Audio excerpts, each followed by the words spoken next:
पौष मास कृष्ण पक्ष एकादशी का नाम सफला एकादशी है। सफला एकादशी का क्या महात्म्य है, सफला एकादशी की क्या कथा है, आज के वीडियो में हम इस बारे में जानेंगे। सभी दर्शकों को सादर प्रणाम। जय श्री कृष्ण। शास्त्र संगत चैनल पर आप सभी का हार्दिक स्वागत, अभिनंदन। तो दर्शकों, आज हम जानते हैं सफला एकादशी महात्म्य। ब्रह्मांड पुराण में भगवान श्री कृष्ण और महाराजा युधिष्ठिर के संवाद में सफला एकादशी महात्म्य बताया गया है। सफला एकादशी का महात्म्य ब्रह्मांड पुराण में बताया गया है, जिसमें भगवान श्री कृष्ण और राजा युधिष्ठिर में बातचीत हो रही है, संवाद हो रहा है। युधिष्ठिर महाराज ने भगवान कृष्ण से पूछा, हे स्वामिन, पौष महीने के कृष्ण पक्ष की एकादशी का नाम क्या है? यह व्रत किस प्रकार से करते हैं? किस देवता की पूजा करते हैं? इस बारे में आप विस्तार से कहिए।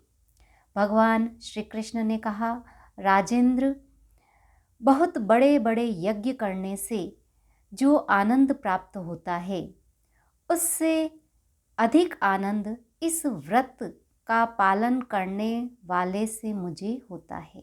मतलब आप कितने ही बड़े बड़े यज्ञ कर लो, उससे जितना आनंद नहीं मिलता है, उतना आनंद भगवान को किससे मिलता है? जो व्यक्ति एकादशी व्रत का पालन करता है, सफला एकादशी व्रत का पालन करता है।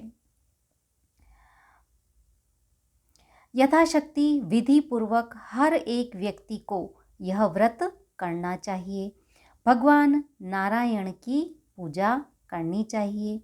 जिस तरह सर्पों में शेषनाग, पक्षियों में गरुड़, देवताओं में भगवान विष्णु और मानवों में ब्राह्मण श्रेष्ठ है, उसी प्रकार सब व्रतों में एकादशी तिथि श्रेष्ठ है। हे राजन, सफला एकादशी के दिन नाम मंत्र का उच्चारण करते हुए नारियल, सुपारी, आम, नींबू, अनार, आंवला, लौंग, बेर आदि फलों को अर्पण करके श्री हरि की पूजा करनी चाहिए। धूप दीप से भगवान की अर्चना करनी चाहिए।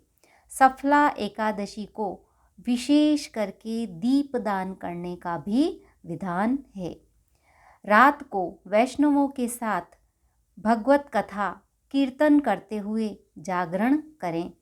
कीर्तन करते हुए जागरण करें। हजारों वर्षों की तपस्या से भी इस रात्रि के जागरण के फल की तुलना नहीं की जा सकती है। चाहे आप हजारों वर्ष तपस्या करें या एकादशी के दिन भगवान श्री हरि का कीर्तन करें और रात्रि जागरण करें, तो उससे उतना फल मिलता है।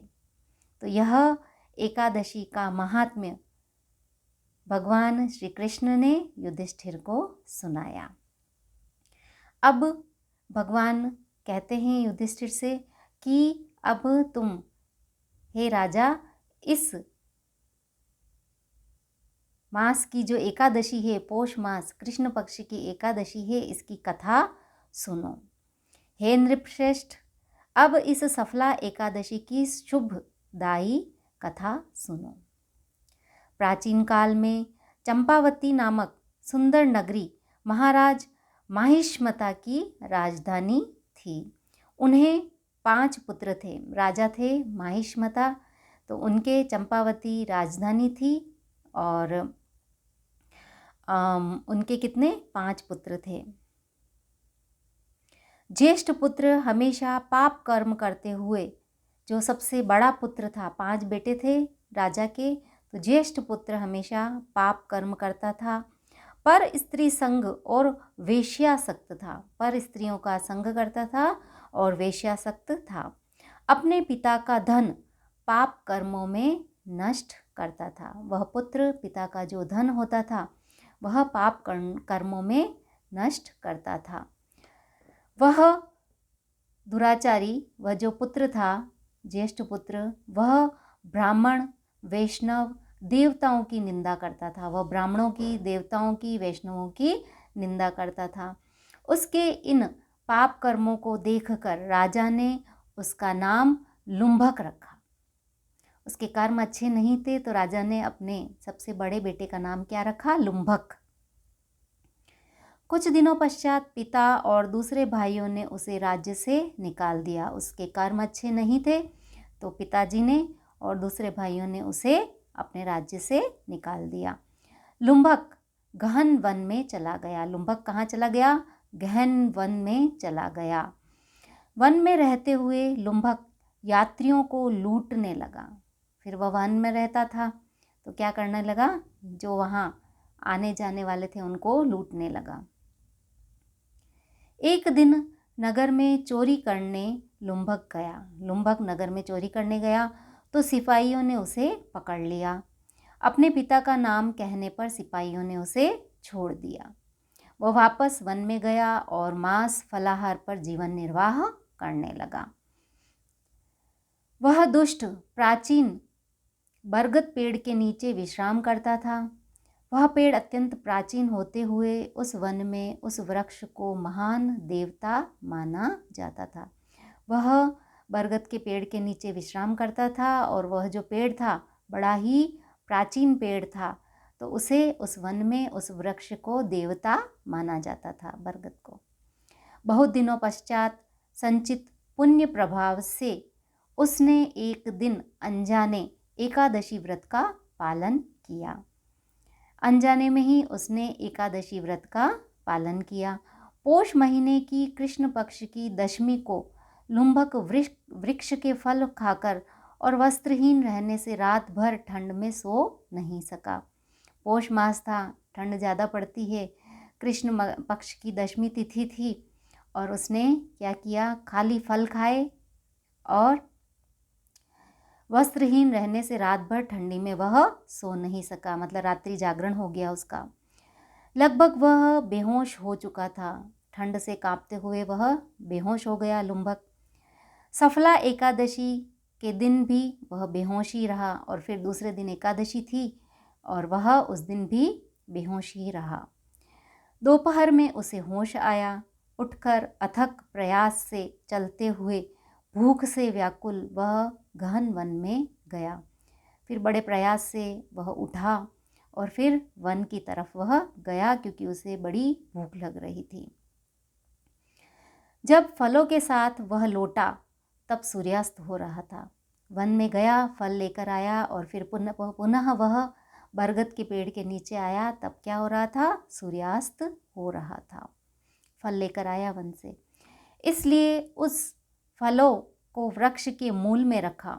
उन फलों को उसने वृक्ष के मूल में रखा और प्रार्थना की कि हे भगवान लक्ष्मीपति विष्णु, इन फलों को स्वीकार करें। ऐसा कहकर लुम्भक उस रात भी नहीं सोया। फलों का भगवान को भोग लगाया और ऐसा कहकर वह रात भर एकादशी की रात को भी नहीं सोया। इससे अनजाने में उसने व्रत का पालन किया। अब अनजाने में ही उसने व्रत का पालन किया है। उस समय आकाशवाणी हुई, हे राजकुमार, सफला एकादशी के फल के प्रसाद से तुम्हें राज्य और पुत्र की प्राप्ति होगी। आकाशवाणी हुई और क्या आकाशवाणी हुई कि तुमने सफला एकादशी का व्रत किया है और इसके पुण्य प्रभाव से तुम्हें राज्य और पुत्र की प्राप्ति होगी। तब उसका मन परिवर्तन हुआ। किसका? लुम्भक का मन परिवर्तन हुआ। उस समय से उसने अपनी बुद्धि भगवान विष्णु के भजन में लगाई। उस आकाशवाणी के पश्चात उसका मन परिवर्तन हुआ और उसने अपना ध्यान भगवान विष्णु की, भगवान नारायण की भक्ति में लगा दिया, उनके भजन करने लगा।